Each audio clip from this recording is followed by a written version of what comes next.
playing with it. Sorry, technologically challenged. So good.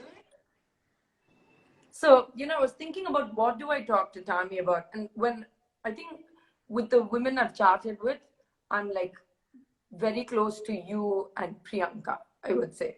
So it was hard for me to think of what to talk about with both of you, right? Because we've shared so many topics. But I think when it comes to you and me, the thing that really strikes me and something I'm very proud of is the sisterhood.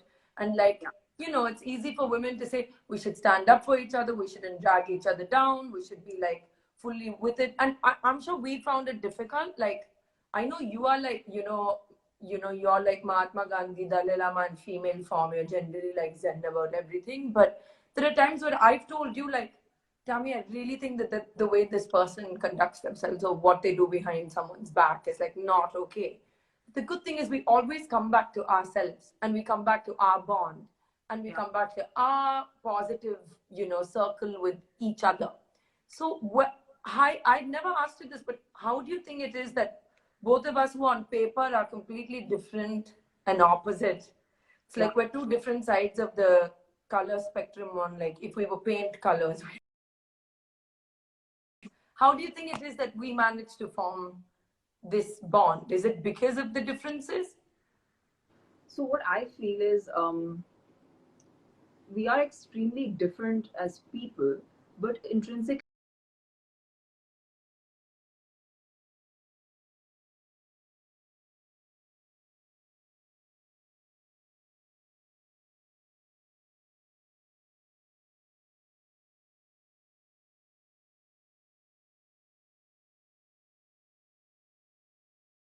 the fact that you might actually not like everything about them. Yeah. And because we're trying to constantly accept other people the way they are, uh, I think that's a big common aspect to the both of us. I don't think we are that judgmental of what I've seen of. I think we both come to we discuss, and then we're like, okay, you know what? Really, still having a comment is unfair. So I think somewhere we bond on that part that um, we have an opinion, but we're not like trying to shove it into anyone's face. No. So I might have a different set of opinions, which have been because of my kind of upbringing or because of my kind of life or personality. You have your set of opinions, but it's never thrusted upon each other or other people that we interact with. I think that's the reason why we bond so well, even though we are apparently so different. Yeah. And just outside of you and me, I know that you have a very, very close group of female friends. So, and there are people sometimes that you work with, there are people that you've known for years, as I know. What is it about this collection of, I think there's 3 women in your life that you're very, very close to, like excluding your mom. What is it, and what does this support system mean to you? Because you're someone who works very, very, very hard. Not that the rest of us don't work hard, but there's something about the way you work that makes me feel like, you are the German model car and I'm really not. So that's rubbish, Ruth. So anything.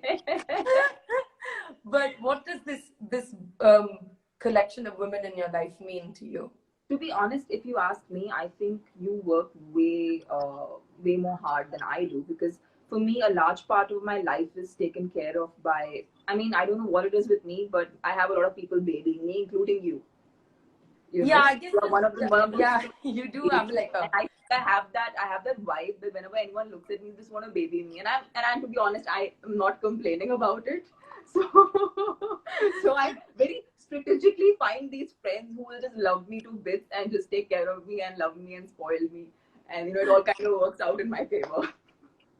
Well, that's lovely. And these group of women, what do they bring to your life? Do they bring a safe space where you can be honest with them without judgment and you can leave your work behind, or can you discuss your work with them? Well, whoever I'm really close to, it's because I really like those people as the people they are. Like what they do for a living or what I do for a living is often kind of forgotten in the process whenever we interact with each other. Yeah, which is lovely. Always about just spending time. Like I think that is something, like for me, I can be in a traffic and have a lot of fun if I'm with, like, say, you, or if I'm with Billy or Disha, who are like my closest of friends. So I don't really need I don't really need to be in a very beautiful location or beautiful place. Maybe that's the reason I'm so peaceful at home, that I don't feel I don't feel like I'm missing out too much, because I'm happy with the people I'm surrounded by. So I think essentially it's important that whichever women you surround yourself with, or whichever people rather you surround yourself with, should just be people who add value to your life and add value to you without really. I mean, whenever you have to put effort, I feel like it never works out. So it has to be people who are like organically in your life and Yes. who mean well. And I think one has to be, I think in today's time, a better judge of these things, like who you have in your inner circle or who you have as your close people. I think one has to be aware of that. Yes, absolutely. And the other thing I wanted to ask, Clara, stop it. Sorry, she's just acting like so psycho You today. can be part of our life.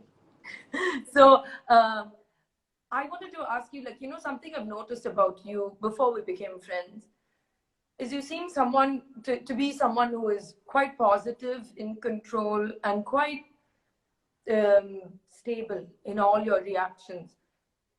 And with quarantine is the first time where I've actually seen you be like, it's good for me. And you've been more expressive about what this time means to you. And we were doing another interview and you said something really nice where you said people had forgotten how to daydream, and that you had on a summer vacation when you were lying down just like with hours to spend with no agenda, realized that, oh, I may want to be an actor. I may want, I like cinema and entertainment. This is what I might want to do. Are there any revelations that have come to you now in another phase of your life with this quiet time that you've had? That's the thing with times like these. It's, you can't pressurize yourself again, it's the kind of pressure that we put on ourselves, right? Hey, this should be productive. Hey, I have so much free time. Let's make sure it means something. And I feel like the more we are trying so hard to make it productive, I think the lesser possibility of it being productive it is. So I mean, although this is a realization I have, that this free time could yield this, but I don't think I'm pushing too hard towards it. I might not, nothing might get revealed in this process. I might still just end up doing a lot of more acting that I've been doing in the movies that I do.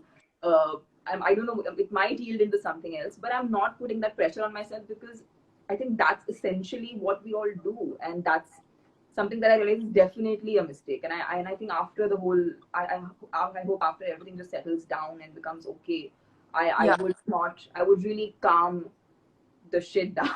Lack of better words. Because I think like the illusion of control has completely been removed for all of us. Like, it's like, just shut up, like, just sit, like, stop. And what you're saying is beautiful, which is like, don't feel pressured by others. Image of like, people are like, you must have written so many songs in quarantine.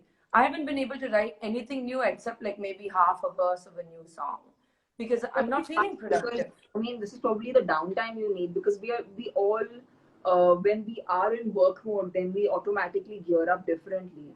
But sometimes the downtime is like the build up, which you're not even, which is very subconscious. It's not something you're consciously trying to achieve, but that conscious time out actually helps.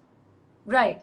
And like, again, when you're saying don't go by other standards, you see something that, in quarantine, as people are like, oh, I'm just going to get fat because I'm sitting and eating, or, oh, I'm going to have like, buns of steel and flaming abs by the time I'm done with this.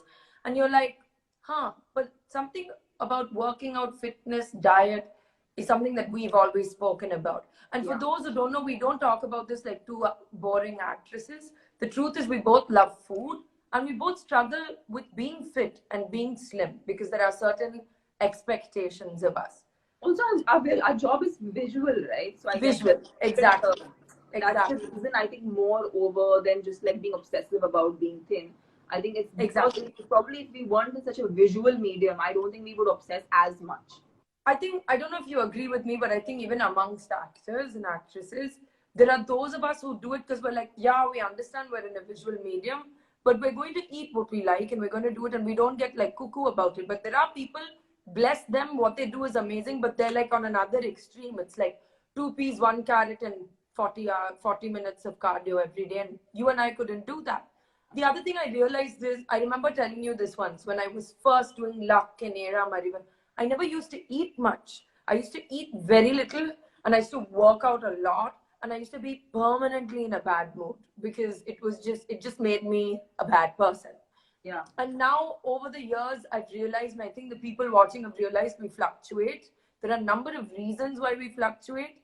And now there's a nice balance that I've struck between saying the vanity of what, not what we feel, but what people want to see on screen, plus me actually enjoying fitness as a good place. And I've seen that you now enjoy talking about fitness and food and what, especially diet and what you're eating.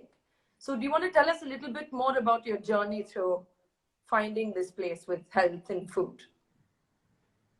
Like any other actor, I feel like there have been moments where I would have, felt the pressure or felt like that moment where I need to really make Yeah. sure that I'm looking the part that I need to look. But I Yeah. never in my career opted for any extreme measure, and that Yeah. was more than a time, but it was more out of just basic functionality. I could not function on little food, or I couldn't Yeah. function in extreme. I was put in an extreme situation. So growing up, I Yeah. was a really weak kid. So I had to really build up my stamina, my immunity, everything, because I Sure. was fall sick really often. Sure. So I took a lot of my growing up years to fitness. So I knew that if I would take like a shortcut to any of these things, I mean, which would not even be like the professional repercussions of that are different, but like it would really like ruin me as a person. So I never took up to anything extreme, but yes, I think I really experimented with different kinds of um, at that point of time diets, because Mm. for better in like knowledge at that point of time, I thought experimenting with different diets would yield me the result I want. But I think in the Mm-hmm. past 2.5 years, my perspective towards food, fitness, um, immunity, health has changed Mm-hmm. considerably, because I realized that I was yo-yoing so much that I was really fed up of it. Like I think a lot of us experience that. You're thin in one day, and then the other day you're like really fluffy, and then you're just kind of variating, and it's really disturbing. I think it disturbs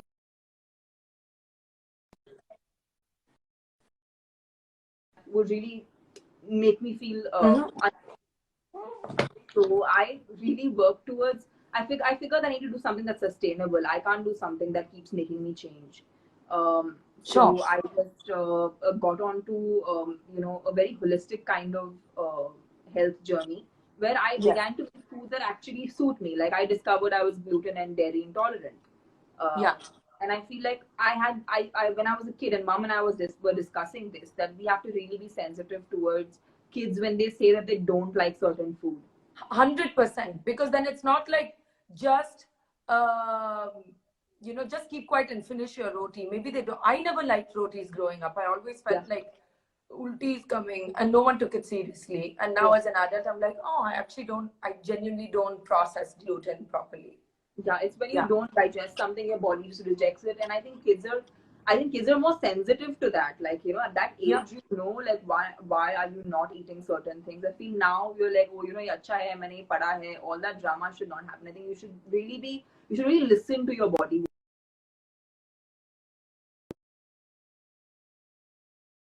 something, because it's time. I think sensitive. I think compassion towards your own self leads to better health. Absolutely. Now I wanted to ask you if there's something you could tell 20-year-old Tamanna that you know now that you didn't know then, what would it be? I'm sorry, the network was a tad bit poor. You'll have to repeat that. I said if there was something you could tell 20-year-old Tamanna that you know now that would help her, what would that be?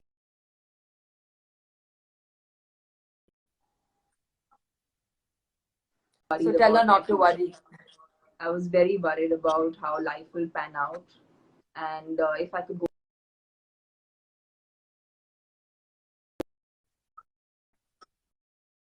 in any way. Right. So just kind of do what you have to do, but not to excessively think, because I feel like I am in the future that I was worrying about. I am right now there, and Yeah. you know, we're hit with a pandemic, and there's nothing much we can do about it. So The that's as pandemic really powerless puts as we things are in when it comes perspective. to. Sorry.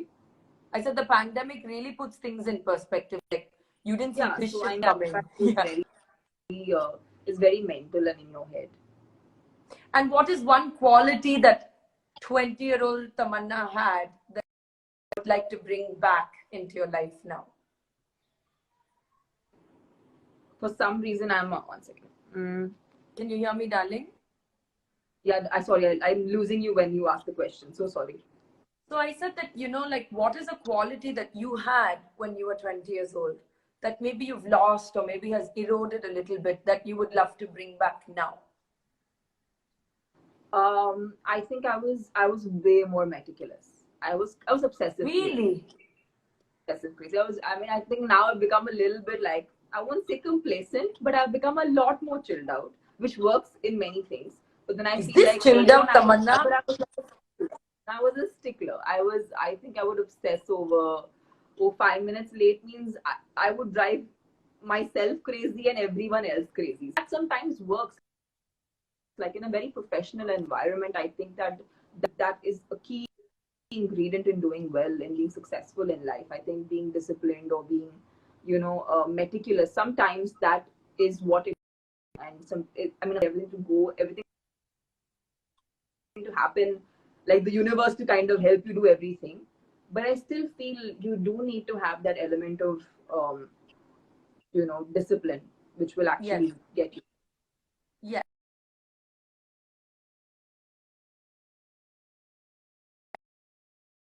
Being in the industry for 10 years and you've been here longer. And I think it's a combination of like patience and courage, because like the industry erodes your personality sometimes to a level where you have to be patient and you have to be not flustered by waiting, not flustered by other people's judgments.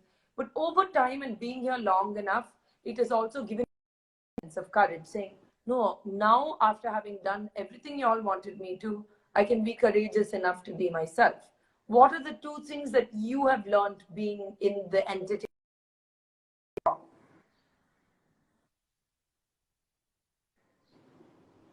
Shruts, for some reason now I'm like half your questions are coming broken. Can you hear me, darling, now? So I assume, yeah, I can hear you right now. I can hear you right now. I assume you asked me what have I learned? Two things that I've learned being in the entertainment business. Is that what you asked? Yes, darling. Right. I just feel like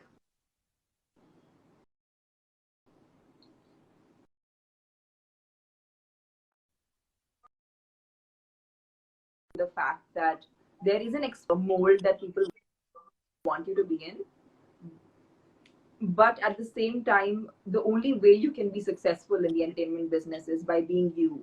So there will always be this battle between the mold and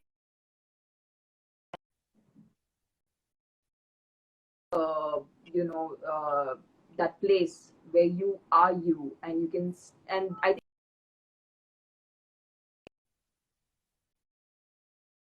so it's very important that as an actor or as a creative person in the entertainment business, should experience, and I'm guessing if you're there long enough you will experience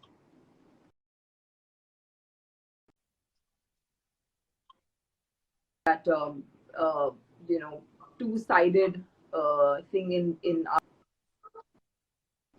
another would be, I think, dream big. Like that's something I a lot of people like, do not think that this is not something that will happen. I think Don't limit it's yourself. so important to think big and to imagine big and to, to dream, to kind of, uh, um, restriction in your head. Yes. As always, my positive, lovely Tammy. What do you have to say to everyone who's quarantined at home, who loves you and who is watching you now? For some reason, I'm losing you. What do you have to say to everyone at home who's watching you and who loves you in quarantine? I want to say that, use this time, do whatever you guys need to do. Thank you for all the love you guys have showered me and on Shruth like for so many years, and that means a lot to us. And I feel like I think we both essentially feel the same way. Yeah. That we've been extremely fortunate with the way people have constantly like supported us and us. So I think a huge thank you to all the audiences, and especially to all those hearts, and that's really really sweet out there. And thank you, Shruth, for doing this. I've been watching your lives myself, and they actually are really incredible because all the women you got on to talk had something really, really inspiring to tell. Thank you. And you have been inspiring to me as always. Thank you for doing this today. Love you lots, and thank you for coming and speaking with me. Love you, Shruth. See you soon. Bye, everyone. Bye, guys. Bye.